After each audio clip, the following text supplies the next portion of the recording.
Time ঠিক নেই আর ওই পেপারটাও দরজা রয়েছে, হয়ে গেছে। এখানে দৌড়াবো গো। না ওটা ভিডিওতে তো ছাদ ছাদটা হাফ হলো। আচ্ছা এখান থেকে পারবে না 12টা।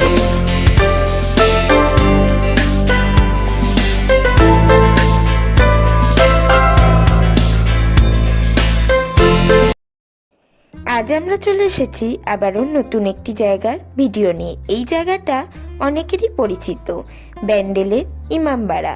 এখানে আমরা কিভাবে গেলাম, কত টাকা ভাড়া নিল যেতে, এইখানে প্রবেশ মূল্য কত, আজ সমস্ত কিছুই আপনাদের সাথে শেয়ার করব। বাই দা ওয়ে, আপনারা দেখছেন ট্রাভেল উইথ অভি কোয়েল, আপনাদের সাথে আমরা আছি অভি কোয়েল। আমরা এখানে আসার জন্য ব্যান্ডেল স্টেশনে নেমেছিলাম। ব্যান্ডেলের যে কোনো ট্রেন ধরে ব্যান্ডেল স্টেশনে চলে আসতে হবে, আর স্টেশনের বাইরেই অটো টোটো আছে, সেখান থেকে অটো টোটো বুক করে চলে আসতে হবে ব্যান্ডেলের ইমামবাড়ায়। ব্যান্ডেল ইমামবাড়ায় আসতে স্টেশন থেকে ভাড়া নেবে জনপ্রতি 30 টাকা, কারণ জায়গাটা বেশ দূরে, তাই ভাড়াও একটু বেশি নেবে। এখানে আসতে স্টেশন থেকে 20-25 মিনিট মতো টোটো বা অটোয় সময় লাগবে। তারপর আমরা এসে পৌঁছালাম ব্যান্ডেল ইমামবাড়ায়। আমরা আস্তে আস্তে ভেতরে প্রবেশ করলাম। এটি একটি অপরূপ স্থাপত্য ভাস্কর্যের নিদর্শন, আর এখানে জনপ্রতি টিকিট মূল্য 20 টাকা করে। এটি রোজই খোলা থাকে সকাল 8টা থেকে বিকেল 5:30টা অবধি। এই স্থাপত্যটির প্রধান স্থপতি ছিলেন সৈয়দ কেরামত আলী। তিনি একজন গণিতজ্ঞ ছিলেন। হাজী মোহাম্মদ মহসিন, তিনি ছিলেন একজন দানবীর। তাকে হুগলি কেন, দূর দূরান্তের মানুষও ওনাকে দানবীর বলেই জানতেন। তার প্রিয় উপাসনা কক্ষ ছিল তাজিয়াখানা। সেই সময় নজরগাঁও হোসেন ও তাজিয়াখানা একত্রেই ইমামবাড়া নামেই পরিচিত ছিল। মহসিনের মৃত্যুর পর এই জায়গাটা জরাজীর্ণ অবস্থায় পড়েছিল। সৈয়দ কেরামত আলী এটি নতুন করে স্থাপন করেন, আর এই জলে এখনো অনেক মাছের দেখা মেলে। রঙিন মাছ এখানে ভেসে বেড়াচ্ছে। এখানে কোনো রকম ফটো ভিডিও অ্যালাউ নয়। এই পাশের কক্ষটায় আছে সেই জরি দালান, যেটা উপাসনা গৃহ। এখানে তো কোনো রকমই ফটো ভিডিও অ্যালাউ নয়, তাই ভেতরটা দেখাতে পারছি না। তবে ওখানে এখনো বেলজিয়াম থেকে আনা প্রচুর ঝাড়বাতি এখনো আছে, কিন্তু সোনার উপর কাজ আর চোখে পড়ে না। আর এই জরি দালানে রাখা আছে তাজিয়াও। আগে মহরমের সময় এই তাজিয়ার সাথে হাতি ঘোড়াও বের হতো, তবে সময়ের সাথে সেগুলো সবই পরিবর্তিত হয়েছে, এখন আর হাতি ঘোড়া বের হয় না।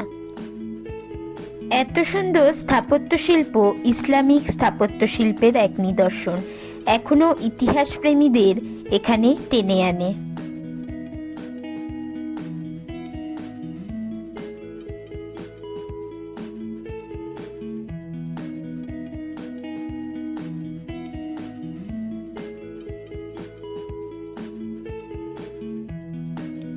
ইমামবাড়ায় এরপর আমরা চলে গেলাম একটা বিশাল বড় স্নানাগার দেখতে। এখানে লেখাটা আপনারা পজ করে দেখে নেবেন। এটি হলো ইসলামিক স্থাপত্যের একটি নিদর্শন। এখানে একটা বিশাল বড় স্নানাগার আছে, আর কি কি আছে আপনাদের ঘুরিয়ে দেখাই, চলুন দেখে নিন।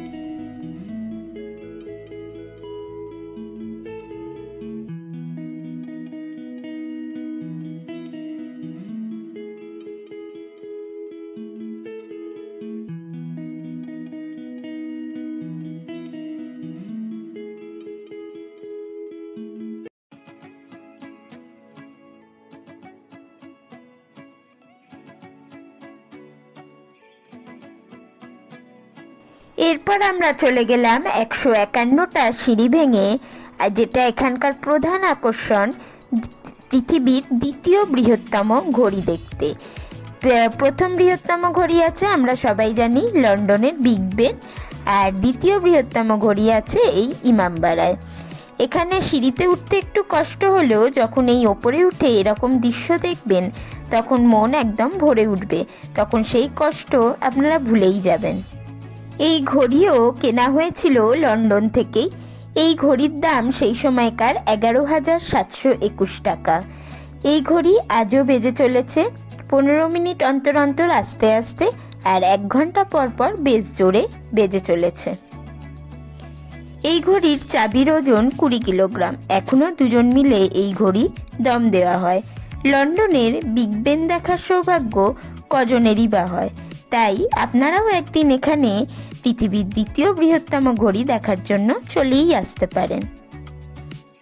এরপর আমরা এই রাস্তা ধরে চলে এলাম ইমামবাড়ার ঠিক পিছন দিকে।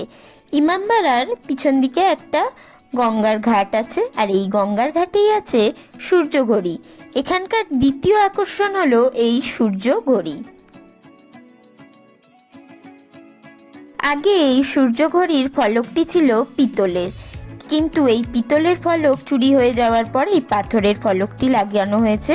এখানে এই পাথরের ফলকে 15 মিনিট টাইমের হেরফের হয়, কিন্তু আগে পিতলের ফলকে টাইম একদম ঠিকঠাক ছিল। আর এই সামনে অনেক খাবার দোকানও আছে, আপনারা এখানে এলে এই সব টুকটাক খাবারের দোকান পেয়েই যাবেন। আর সামনের এই গঙ্গার ঘাটটা থেকে আপনারা নৌকা ভ্রমণও করতে পারবেন। নৌকার ভাড়া 60 থেকে 70 টাকা মতো।